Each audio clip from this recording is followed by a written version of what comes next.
Welcome you all. In this session, we are going to discuss about the thermodynamic power cycles. In thermodynamic power cycles, we are going to focus on gas power cycles. So, thermodynamic power cycles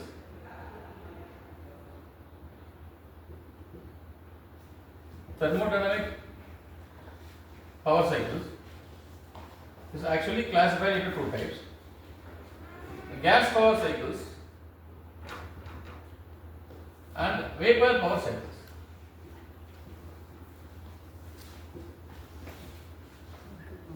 The examples of gas power cycles are Otto cycle, diesel cycle, dual cycle, Atkinson cycle,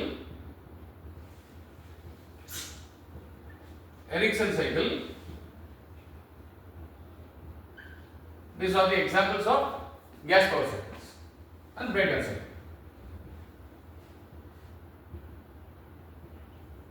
Examples of vapor power cycles are steam power cycle, which is also known as a Rankine cycle, popularly known as Rankine cycle.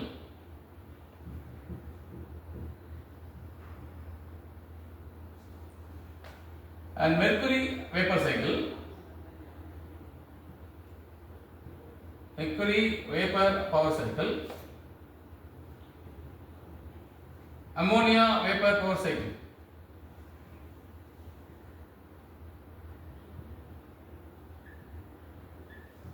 So these are the examples of vapor power cycles. So before starting the gas power cycles, let us go through some of the basics in thermodynamics. So what is thermodynamics? It is a branch of science that deals with energy transfer and its effects on properties of substance. Properties of substance, right? So deals with the energy transfer and effects of properties of substances. And energy transfer may be of two types. One is heat transfer and another one is the work transfer.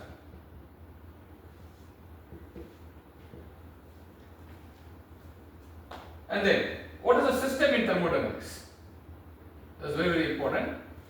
It is a quantity of matter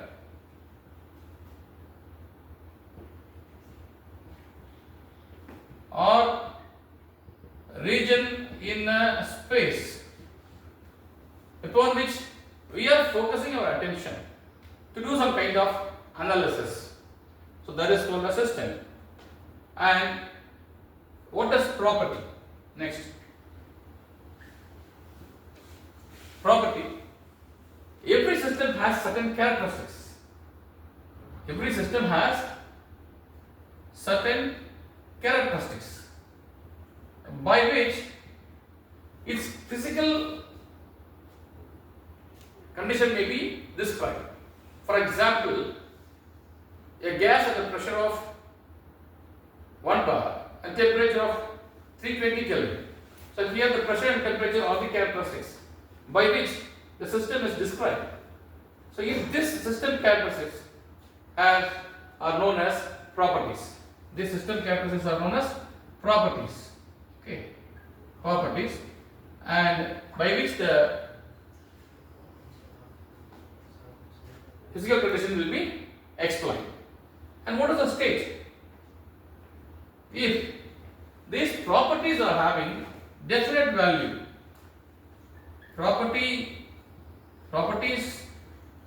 have definite value, then we say the system is existing in a particular state. System is existing in a particular state. Okay. So this is called a state. If the property is having definite value, say we are saying a temperature of 320 Kelvin and pressure of 1 bar.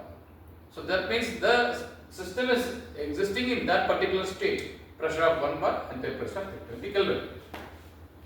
And next, what is change of state? What is change of state? If any one of the property, one or more than one properties are changing, then we say system is undergoing,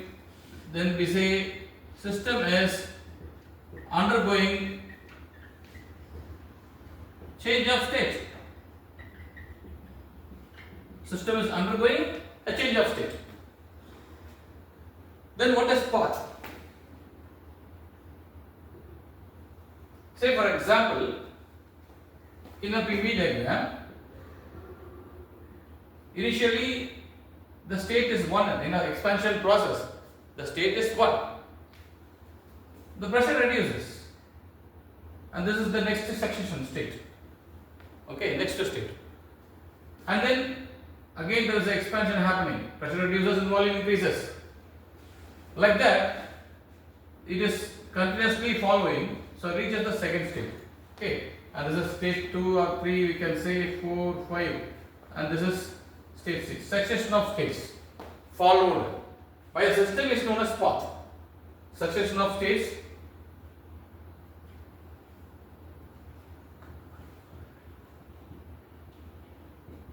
followed by the system is known as path.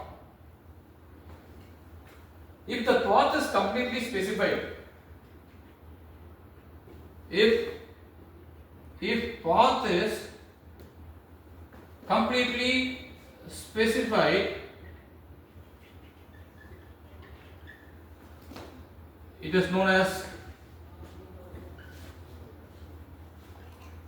process. It is known as process. It is known as process. Okay. So, for example, constant volume process, constant pressure process, constant enthalpy process, constant thermal process. Right? If the condition is properly specified, we say it is a process. Okay. And this is a process. Then cycle. It is series of processes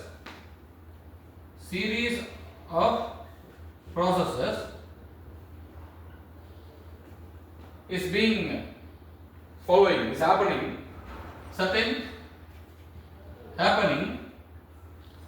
at certain order and reaches the initial state. That means the final state of the process is actually an initial state, where it started, where it reaches means, then we say the system is following a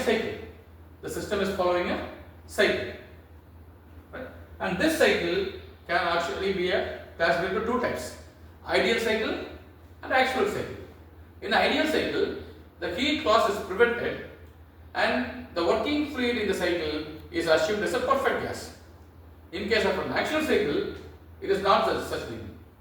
The heat loss is not prevented, heat loss is occurring, and the working fluid is not a perfect gas. Produces net work output and operates on a thermodynamic cycle. Dynamic power cycle. Okay. It is known as engine. An engine actually classified into rotary engine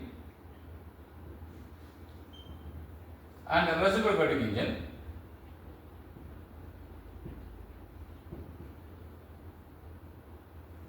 Reciprocating engine examples are Otto cycle engine, diesel cycle engine are the examples. Otto cycle engine is actually invented by a German technician, Nicholas August Otto, and diesel cycle is invented by a French-born German scientist, German engineer, Rudolf Christian Karl Diesel. Otto cycle functions based on a constant volume cycle, and diesel cycle is functioning based on constant pressure cycle, also known as constant pressure cycle. In why we say constant volume cycle means the heat is added at constant volume in Otto cycle, and here in diesel cycle the heat is added at a constant pressure in diesel cycle. The applications of Otto cycle are automobiles, cars, two-wheelers, and here in automobiles, trucks and buses. So these are the applications of diesel cycle engines, and also it is used for power generation also as well. So engine terminologies that we should know, and there is an engine, cylinder, and here you have a cylinder head in which inlet valve, exhaust valve, and spark plug if it is a petrol engine, fuel injector if it is a diesel engine are molded or mounted on it. And this is engine cylinder, and this is piston, and this is connecting rod, and this is crank.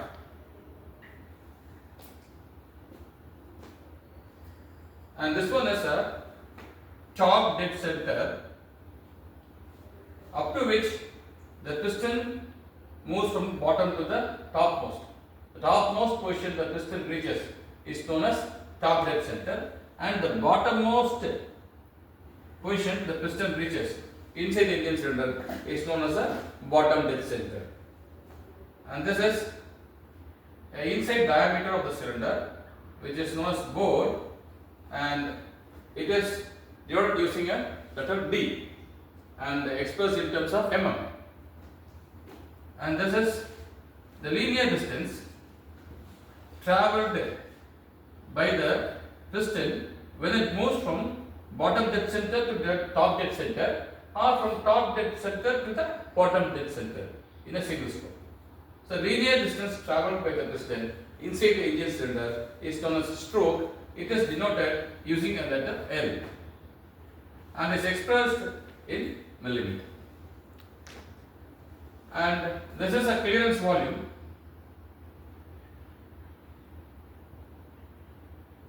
VC, and this is swept volume VS, the volume covered by the piston when it moves from bottom dead center to top dead center is known as swept volume. So we have seen now here TDC, BDC, bore, stroke, and swept volume. Okay, so TDC is the top dead center,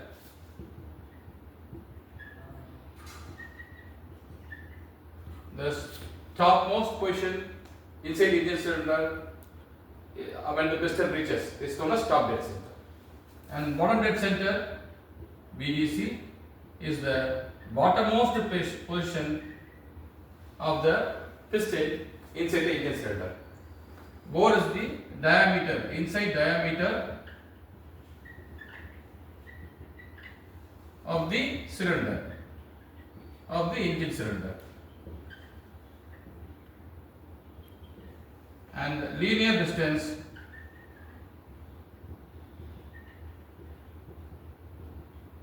covered by piston when it moves inside the cylinder.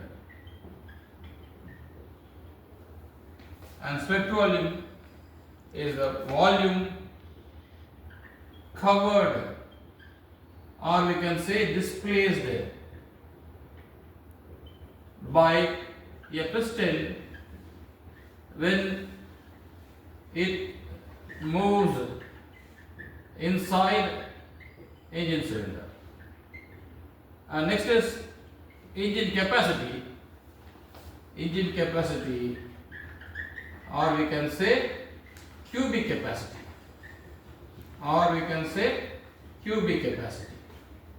This is the product of swept volume and number of cylinder. Number of cylinder and the swept volume is called as engine capacity or cubic capacity of the engine. Next is the clearance volume. This is the volume left in the cylinder. Volume left in the engine cylinder when piston reaches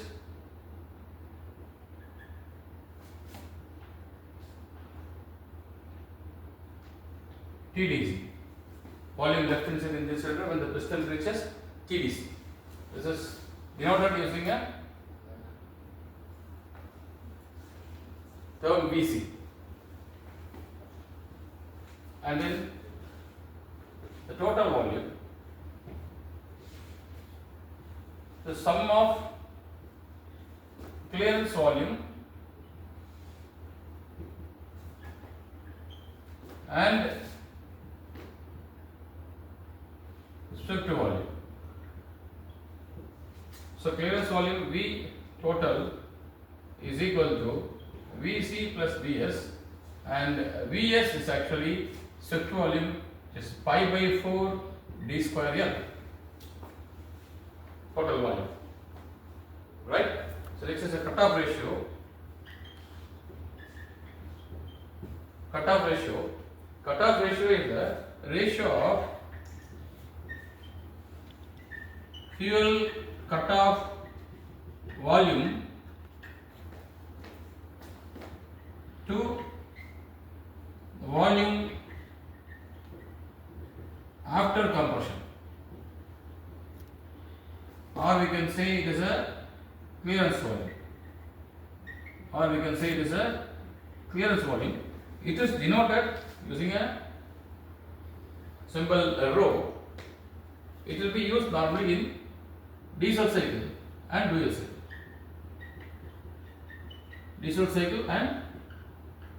dual cycle. Expansion ratio. It is the ratio of maximum volume to the minimum volume during expansion, or E. So next is a charge. In a petrol engine, the charge is air plus fuel mixture is known as charge. In diesel engine, air is a charge. Okay. Next is a mean effective pressure. Mean effective pressure is denoted as P suffix m. It is a hypothetical average pressure. When it acts on the piston, will produce the same network output when as it is equivalent to the work output produced in the actual cycle. So what happens in actual cycle, after the combustion process, the working medium is at high pressure and high temperature. It will expand, it will try to expand. It will push the piston towards down. So the pressure varies during the entire stroke of the working stroke or power stroke. The pressure decreases and hence the work output is produced. This mean effective pressure is actually replacing that one, and it is assumed that this pressure is acting at an average value, acting on the piston throughout the entire stroke. It means that the net work produced is equal to the average mean effective pressure into the piston area into the stroke length. That is equal to Pm into Vs. So together we can say it is a Vs. So the net work output is equal to Pm into Vs, and from this we can arrive the mean effective pressure as W net by Ps. Okay, W net by Ps. So this we can write like this, piston area into the stroke. Okay, so that can be written as Pm into Vs, and the mean effective pressure is the ratio of net work output to the swept volume of the cylinder. Next we are going to discuss about air standard cycle, air standard efficiency, and this is the efficiency of the engine in which air is the working medium. Here is the working medium. Efficiency of the thermodynamic cycle, we can say, right, which uses the air as a working medium, is known as the efficiency of the air standard efficiency. And then this is the ideal efficiency, which is used to compare different cycles performance. Okay. Actual thermal efficiency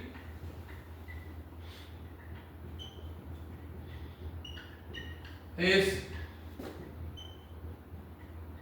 less than this air standard efficiency.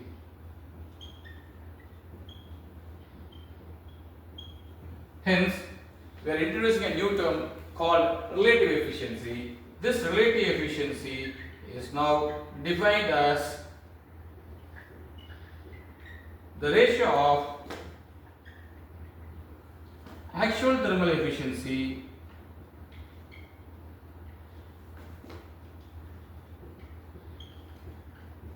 to the air standard efficiency. Okay. So this is called relative efficiency. Now we will discuss assumptions for air standard cycles.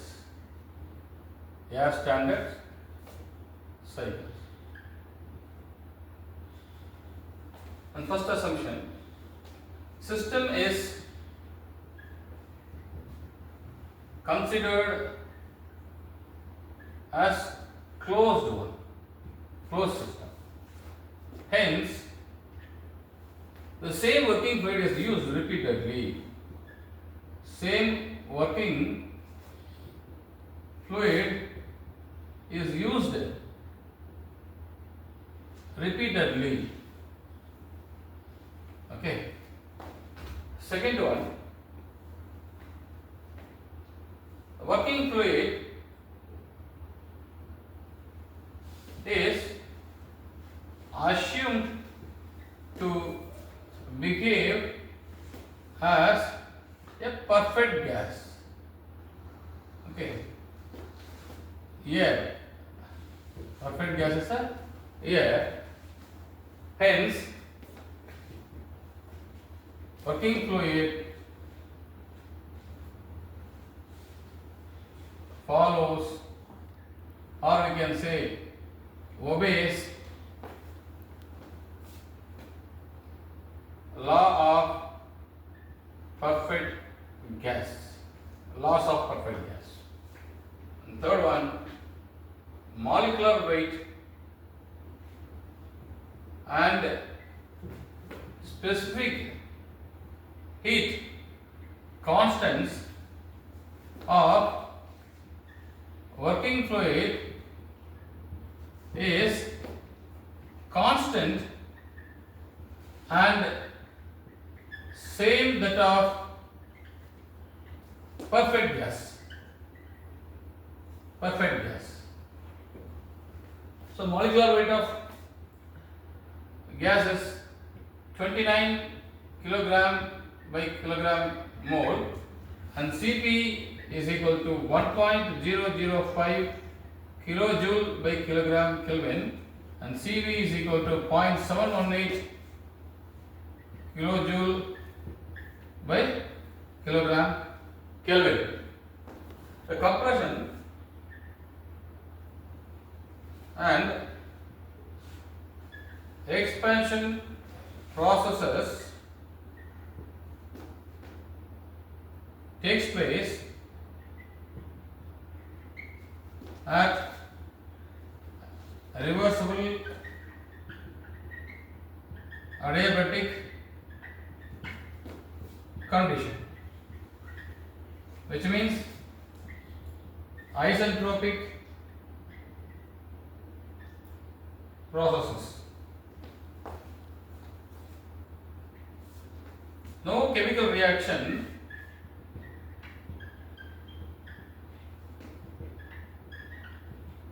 takes place inside the engine cylinder. So if no chemical reaction takes place, means the combustion process and exhaust process are replaced by some other processes. So how it is replaced? The combustion processes is replaced by reversible heat addition from the heat source. Similarly, the exhaust process is replaced by reversible constant volume heat rejection to the surroundings.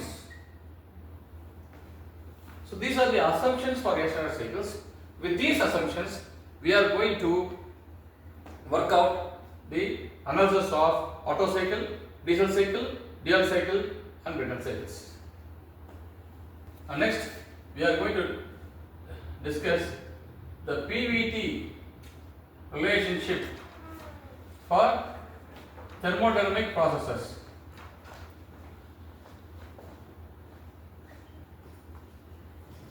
Right? So let's start with constant pressure process.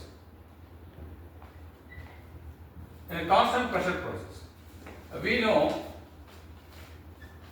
PV is equal to mRT. This is the ideal gas equation. And PV by M is equal to RT. So we can write PV is equal to RT.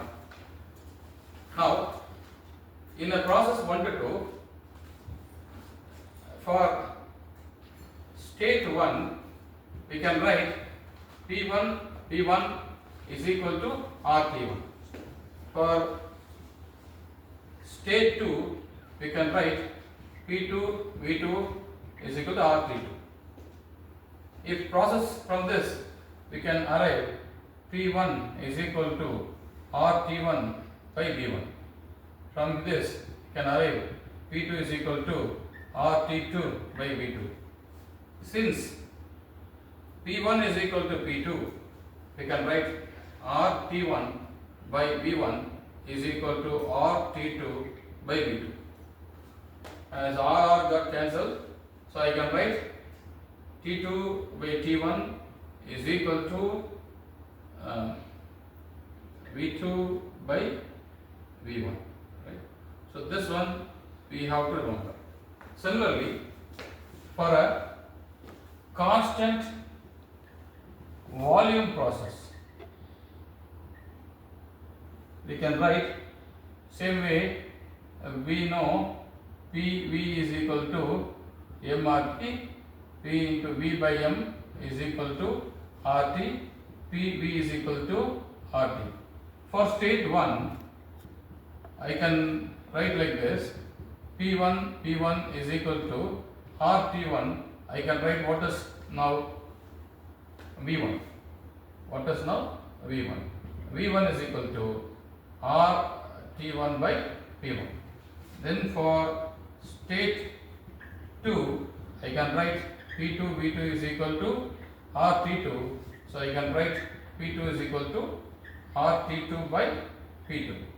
Since V1 is equal to V2, I can write RT1 by P1 is equal to RT2 by P2. RR got cancel. I can write T2 by T1 is equal to P2 by P1. Right? So this is the PVT relationship for constant pressure process and constant volume process. Isentropic process. Next is the isentropic process. What is the PVT relationship? Now, we know for the isentropic process, the equation is PV power gamma is equal to constant. Now, let us take for state 1, P1 V1 power gamma is equal to constant. Okay, constant. So for state 2, P2 V2 power gamma is equal to constant. Right? Hence, P1 V1 power gamma is equal to P2 V2 power gamma. Now I want what is P2 by P1. So P2 by P1 is equal to V1 by V2 power gamma. Right? This is the. Let's take this as equation 1. Right? We know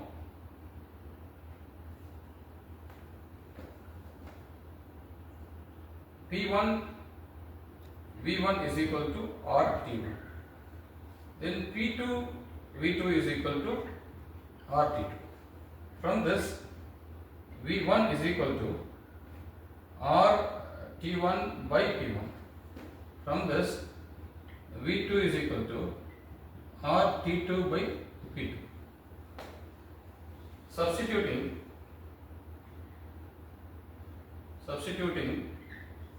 this V1 and V2 values in equation 1, we get P2 by P1 is equal to, so what is V1? R T1 by P1. Then what is V2? R T2 by P2. Right? So this R got cancelled. I can write, and this power gamma we should not forget. Okay, this power gamma we should not forget. That is equal to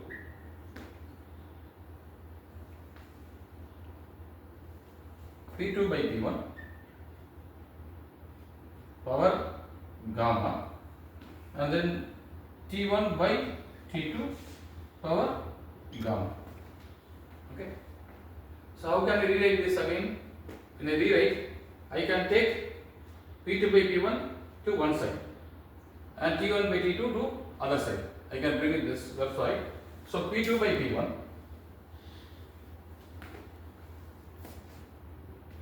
P2 by P1 and then P2 by P1 power minus gamma. Since you take it to left side, it will be minus gamma is equal to T1 by T2 power gamma. So how can we rewrite this? P2 by P1 power 1 minus gamma is equal to T1 by T2 power gamma. Right? And then what is P2 by P1? Is equal to T1 by T2 power gamma by 1 minus gamma. This, when you divide it, it will be getting gamma by 1 minus gamma. Then P2 by P1 is equal to T2 by T1 power gamma by gamma minus 1. Okay? Gamma by gamma minus 1.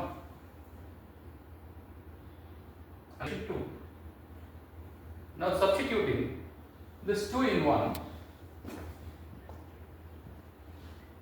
substituting 2 in 1, you get T2 by T1 power gamma by gamma minus 1 is equal to V1 by V2 power gamma. Okay. So I will get T2 by T1 is equal to V1 by V2 power gamma, right, into gamma minus 1 by gamma. Gamma got cancelled. So I will get T2 by T1 is equal to V1 by V2 power gamma minus 1. Okay, this is the third relationship. So now I got the relationship P with V and P with T. Similarly, T with V, I got it. Similarly, T with the P also, we got it. This is the P with T relationship for isentropic process. And now the entropy remains constant. We all know the entropy remains constant. Okay, right. So this is the final expressions we get it for the P with T relationship for the isentropic process.